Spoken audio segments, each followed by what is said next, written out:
माझ्या शाळेचे नाव जिल्हा परिषद प्राथमिक शाळा कुंभारी मुली. मी इयत्ता 6वी या वर्गात शिकते. मी आज घरगुती अन्न याच्याविषयी माहिती सांगणार आहे. सर्वांना माझे नमस्कार. माझे नाव सौजन्य शिरचल करते. माझ्या शाळेचे नाव जिल्हा परिषद प्राथमिक शाळा कुंभारी मुली. मी इयत्ता 6वी या वर्गात शिकते. आज मी पाठीबंद अन्न याबद्दल माहिती सांगणार आहे. घरगुती अन्न हे आपल्या शरीरासाठी खूप चांगले असते. पाठीबंद अन्न आपल्या शरीरासाठी बिलकुल चांगले नसते. घरगुती अन्न खाल्ल्याने आपल्याला ताकद येते. पाठीबंद अन्न खाल्ल्याने आपण अशक्त होऊ शकतो. घरगुती अन्न आपल्या शरीरासाठी खूप पौष्टिक आहे.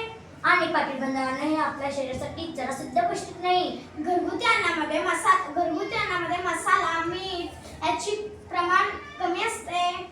आणि पाठीबंद अन्नामध्ये मीठ, मसाला याचं प्रमाण असते जे किती पण टाकू शकतात. घरगुती अन्न बनवायला वेळ लागतो. पाठीबंद अन्न लवकर होतो पण ते शरीरासाठी चांगलं नसतो.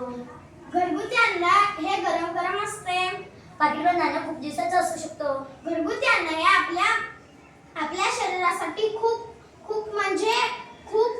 चांगलं असतं. पाठीबंद अन्न हे आपल्या शरीरासाठी बिलकुल चांगलं नसतं. घरगुती अन्न हे आपण त्याच्यावर मासे किंवा मच्छर बसलेले नसतात. पाठीबंद अन्नामध्ये मासे, मच्छर खूप असतात म्हणून आपल्याला अशक्तपणा येते.